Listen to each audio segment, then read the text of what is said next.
this is who Trump is. Um, every American knows who Trump is. He's an utterly horrible human being. But again, the American people are angry.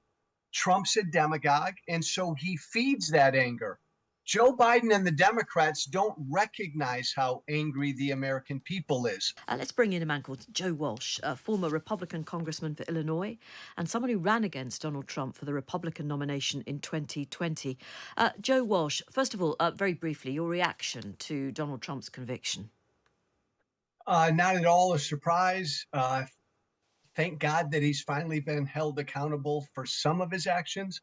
But politically, it makes me sad because I think politically this conviction will help Trump politically. Yeah, well, it looks as though that is exactly what's happening. Just explain the mindset then of why that might be the case. Well, again, we all need to be aware of the context, right? 3.5 years ago, Donald Trump tried to overthrow an American election. I mean, just think about that. But yet he will not be held accountable for that. He will not be put on trial for that before this election. There are two other very serious indictments Trump is facing that he will not be put on trial for before this election. He's a lucky SOB. The only thing he's been put on trial for is hush money to a porn star he had sex with 15 years ago. This case was always the weakest case. It's a stretch. And I think most Americans feel that way beyond just his base. Yeah. The big case, the really important one, many argue, is about January the 6th. But timing is everything. And when will that get to court? It won't before this election. And what a damn shame that is. Again, think about this, right? For the first time in American history, an American president lost and refused to concede. And then he tried to overthrow that election. Voters will go to the polls this year, voting in the 2024 election, not knowing if Trump will be convicted for what he did in that election. I don't think any of this other stuff, the more serious stuff, will be dealt with until after the election. I know you do not like Mr. Trump, but his demeanour after his conviction, the things he said, the way he said them, has your contempt for him become even more extreme, if that's possible? It's not possible. Yes, yes, it has. But look, this is who Trump is. Every American knows who Trump is. He's an utterly horrible human being. But again, the American people are angry. Trump's a demagogue, and so he feeds that anger. Joe Biden and the Democrats don't recognize how angry the American people is. Somehow Biden has to do that for him to defeat Trump because he's losing right now. And that's the important thing, isn't it? What does Biden have to do? And is he actually a man who's capable of doing it? Joe Biden has to show the American people he's not 164 years old. I mean it. He has to show the American people that he's not too old and that he's up to the job. That's the only hurdle Biden has to get over. Can he do it? I hope so. I don't know. Look, I think it's the reason he wanted such an early debate. We're going to find out at the end of June. He's going to be on the stage with Donald Trump, and he'll either do it and show the American people he's up to it, or he won't. And then the Democrats will have a big decision to make. Yeah, but I mean, even as you say that, Joe, I am dreading that debate because I'm going to watch it with my, with a cushion to hand, which I might have to put out over my face because I think it's going to be painful. I mean, both men are elderly, but Joe Biden walks like, and I don't mean this disrespectfully, he walks like an older person. His general demeanour is that of an elderly chap. It's as simple as that. I should fly over there and you and I should watch that debate together so we can hold hands because I'm as nervous as you are. Right. You're right. Joe Biden presents as very old. When Americans think of what old is, they think of Biden.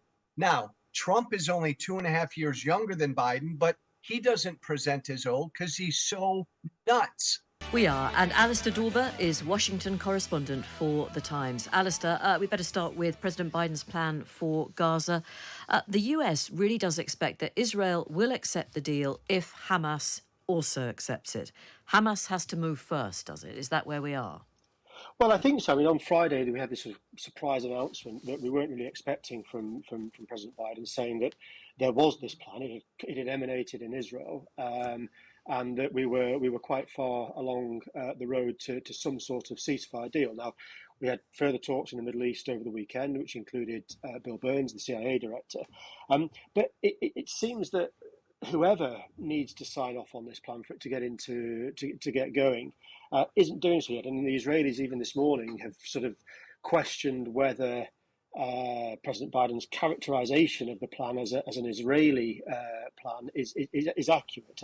Certainly, at the moment, there doesn't seem to be agreement in Israel as to whether this is the path they want to go down. So, despite this sort of fanfare on Friday afternoon, we don't really seem to have made too much progress over the weekend. And what about the state of the relationship between President Biden and Benjamin Netanyahu? I don't think they've ever been buddies.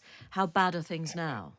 I think you're right. I mean, they've known each other for an awfully long time. If you think that in the early 80s, Benjamin Netanyahu was the Israeli ambassador to the UN. That sort of shows how long the relationship has lasted.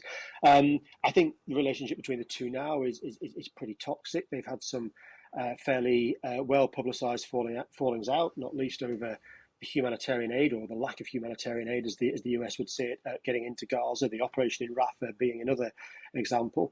I think there's a great deal of distrust on both sides. Netanyahu has been invited to the US by the four congressional leaders to speak to a joint session of Congress at some point in the future. We don't have a date for that yet, but that will sort of put him in the US, and it'll be interesting to see whether there's a White House meeting between the two, as you would expect in normal times. Okay, now, Donald Trump, the guilty verdict of last week, the impact on the polls in the States is what? It's a bit of a mixed picture, to be honest. We had an Ipsos poll out over the weekend, which was the research for which was done after the convictions came in, and it showed that 54%, I've got that right, 54% of registered voters wouldn't vote for Donald Trump with a criminal conviction. So that would seem bad. However, those saying that they would vote for him, or the number of people saying that they would vote for him, has actually increased. And of course, you don't need to win a majority in a US presidential election to win the White House. The Electoral College rules make sure that you can come second in the popular vote and still cruise to the White House. Right. The sentencing not until July the 11th.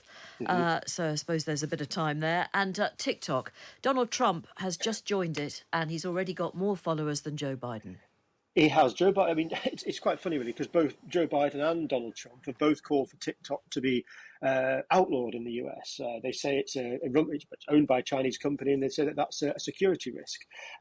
Both of them, however, have embraced it now, with Trump joining over the weekend for their campaigns. And Trump has surged ahead in the followers. I'm not quite sure the latest number, but it was in the millions this morning when I last looked. Right. Alistair Dorber, thank you very much indeed. Alistair is The Times Washington correspondent.